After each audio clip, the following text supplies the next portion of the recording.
Eh bien bonjour, voici Serge d'Oregon Classique, venu vous présenter aujourd'hui une nouvelle Corvette. Celle-ci est de 1985, c'est une C4 donc, un moteur V8 de 350 cubic inch équipé d'une boîte automatique.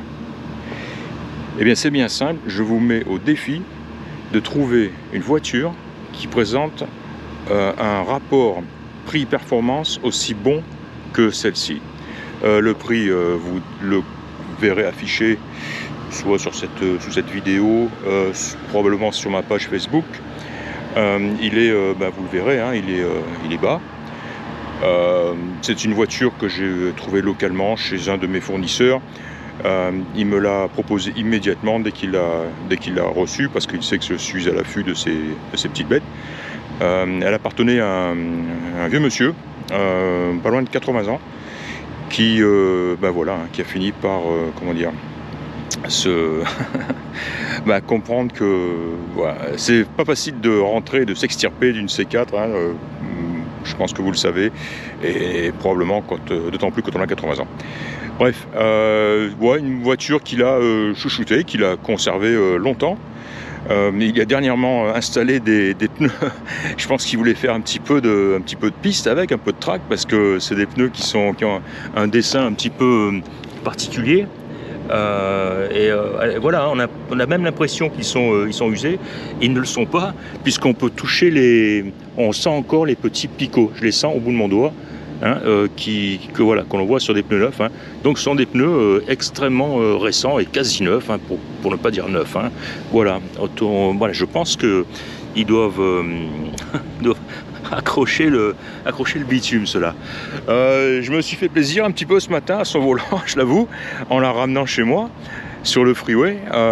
Elle est comme une C4 avec un 350, hein, c'est fabuleux. Quand on accélère, quand on monte dans les tours, ça c'est une fusée, quoi, hein. Et celle-ci tout comme les autres, hein. Voilà. Donc, alors vous allez certainement vous demander, elle est tellement belle, si puissante et performante, avec des pneus neufs, qu'est-ce qui explique ce prix bas?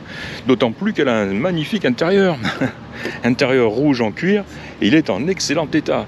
Bien sûr, un cuir qui est patiné, hein, un cuir qui a vieilli un petit peu, mais alors aucun accroc, aucun trou, déchirure, brûlure de cigarette, rien de cela, hein. Le tableau de bord est nickel, le haut du tableau de bord aussi, pas de fissure, il n'est pas craquelé, il n'est pas sec, et voilà, les panneaux de porte sont très beaux aussi. Elle est équipée de vitres électriques, à droite à gauche. Évidemment, elle a les sièges réglables tous azimuts aussi, hein, électriquement. Elle a aussi les rétroviseurs réglables électriquement, que je n'ai pas testé d'ailleurs, je vais le faire. D'ailleurs, on peut le faire tout de suite, ça sera fait. Je vais donc mettre le contact.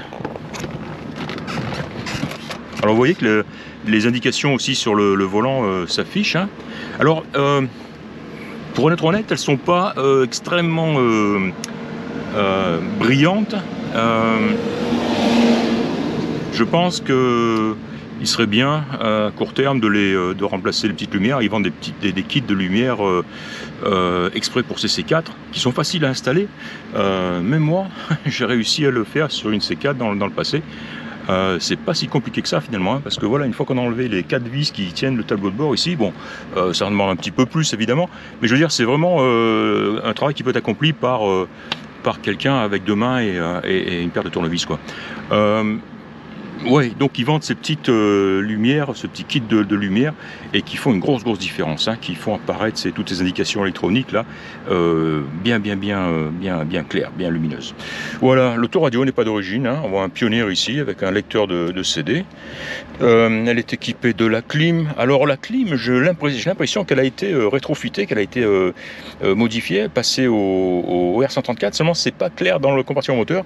Il est marqué, je vais rentrer à la maison et je vais le vérifier, converti au je sais plus comment ils tournent ça, au gaz 12, enfin, ils utilisent le chiffre 12, ce qui est bizarre parce que le chiffre 12, on sait très bien que c'est l'ancien réfrigérant, hein, le R12. Donc c'est tourné d'une manière qui peut laisser penser que c'est le nouveau gaz réfrigérant. Je vais m'en assurer en tous les cas. Voilà, très beau cendrier, très propre. Pour revenir à la clim, de toute façon, elle souffle, mais elle ne souffle pas d'air froid. De toute façon, même si le système a été rechargé et converti, il a probablement besoin d'être aussi rechargé à l'heure actuelle. Voilà, c'est classique, hein. Chauffage fonctionne. Alors testons ces rétroviseurs réglables ou non de l'intérieur. Alors d'abord on sélectionne le côté et ensuite avec la petite commande ici, hop, voilà, on règle le rétroviseur passager et ensuite conducteur, et voilà, évidemment ça fonctionne. Les vitres électriques fonctionnent aussi, voilà, comme ceci. Voilà, bon, pas extrêmement rapide, mais bon, elles font leur boulot. Voilà. Voilà. Comme je l'ai dit, hein, les sièges, par contre, le réglage des sièges fonctionne. Hein, on a des commandes ici, à l'arrière, vers l'avant, l'assiette vers l'arrière. Enfin voilà, un petit peu tout, comme je dis, hein, tous azimuts. Et puis voilà, les fonctions typiques, hein, sans oublier évidemment la meilleure de toutes, c'est le petit bouton qui permet de passer du système English au système métrique. Très pratique pour des voitures qui vont en France, puisqu'on a tout apparaît ensuite en métrique, c'est-à-dire en kilomètres-heure et kilogrammes, etc. Et degrés Celsius, etc. Donc très bonne chose. On va l'entendre, tiens, puisqu'on est là. Un très joli son, hein. Son rock. Puisqu'on est là, on notera les 118 132 miles. Voilà. Ici, donc un compteur à 6 chiffres, on ne peut pas se tromper. 118 132 miles, ce qui est donc relativement peu pour une voiture de plus de 30 ans, évidemment. Hein. Voilà, alors vous voyez, on les voit, hein, les indications. Tiens, on va passer en métrique. Hop. Pression d'huile. 45 PSI. 310 kPa. Évidemment la jauge, hein, la consommation aussi. Qu'est-ce qu'on y voit? Average. On a 20 litres au 100 de moyenne. Ouais, si le gars conduisait comme moi j'ai conduit ce matin, c'est un peu normal. Le contour. Voilà, on est à environ 600 tours minute. Et le compteur de vitesse en km/h. Voilà, bien sympa tout ça. On va le laisser sur métrique. Comme je disais, de jolis panneaux de porte aussi, bien propres, hein, rouge, ouais, en très très bon état. Hein. Le compartiment moteur est très propre aussi. J'en ai pris pas mal de photos. J'ai pris des photos de toute la voiture évidemment. Il me reste juste à faire le dessous d'ailleurs. Alors au niveau, oui, alors voilà. Pourquoi donc est-elle si peu chère cette voiture? Eh bien c'est parce que sa carrosserie présente pas mal de petits défauts. Alors rien de grave, hein, pas d'enfoncement, pas de gros coups, pas de rien. Hein. Tout est bien en place, bien nickel. C'est pas craquelé, elle n'a pas pris de choc. Hein. Par contre, sur la porte passager ici, elle a une bonne rayure. Voilà, sur toute sa longueur, qui est assez profonde. Hein. Elle a été retouchée, mais bon, on la voit toujours. Et puis il y a pas mal de petites retouches comme ça sur la voiture. Ici même, j'en ai pris des photos. Hein. Là, on voit qu'on l'a retouché. Ici aussi, ici aussi. Et j'en ai trouvé deux ici. Voilà. Hein. Là aussi, au bord de l'aile. Voilà, qu'est-ce que j'ai noté aussi? Peut-être... voilà, ici, elle a légèrement frotté aussi. Pas méchant non plus, mais c'est pas cassé en tout cas, c'est pas fêlé, hein, c'est ça qui est bien. Hein. Voilà. Et on est finalement au niveau défaut de peinture, je les ai montrés, hein, je les ai résumés. Hein. Tiens, non. Voilà, ici aussi. Donc voilà.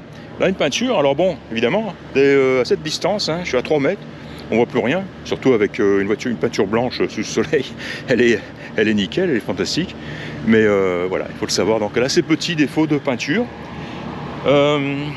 Qu'est-ce qu'elle a d'autre?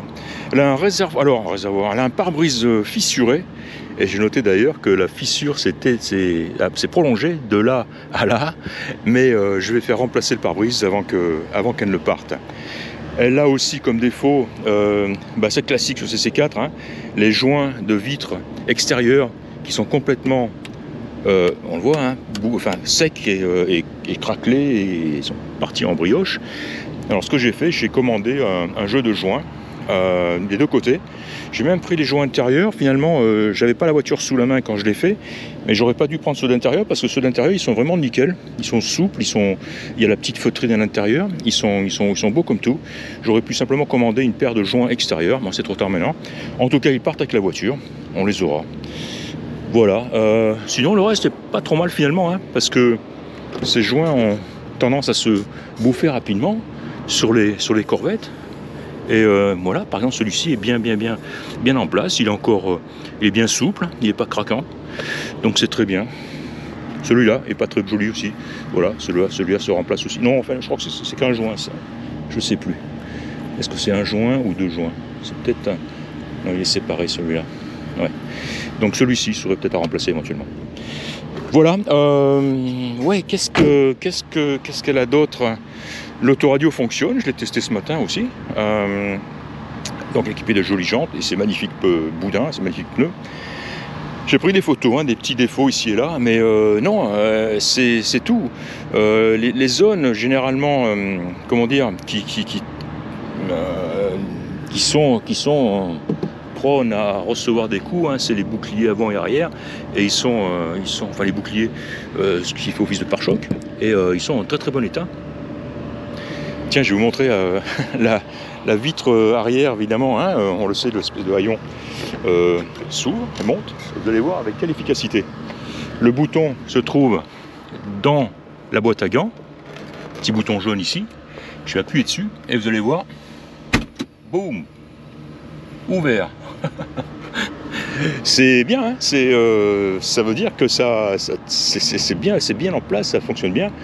Les vérins ont peut-être été remplacés à un moment donné, hein, parce que souvent, avec l'âge, ils ne sont plus assez puissants pour soulever, pour pousser cette grande baie vitrée, on va dire. Hein. Et là, il gicle, oh, il s'ouvre sans problème. Hein. Et pour fermer, hop, clac, c'est fini, fermé. Trappe d'accès au bouchon d'essence ici, nickel, bien propre. Et puis voilà. Qu'est-ce que je peux vous en dire de plus, hein? On va remplacer ce pare-brise. Ouais. Je vous l'ai mise en marche. On va ouvrir le capot. Alors là, par contre, le capot de corvette, c'est très lourd. On va essayer de le faire d'une main. Voilà, c'est un petit peu une affaire d'haltérophile. Sur les modèles plus récents, il me semble qu'elles sont aidées par des vérins. Ils le sont d'ailleurs, mais ils sont tellement petits que c'est assez faiblard finalement, quoi. Donc voilà, il a besoin d'aide. Donc compartiment moteur propre, hein, rien à trop commenter, signaler. Le moteur TPI, hein, Tune Port Injection, très efficace. Alors voilà ce que je disais.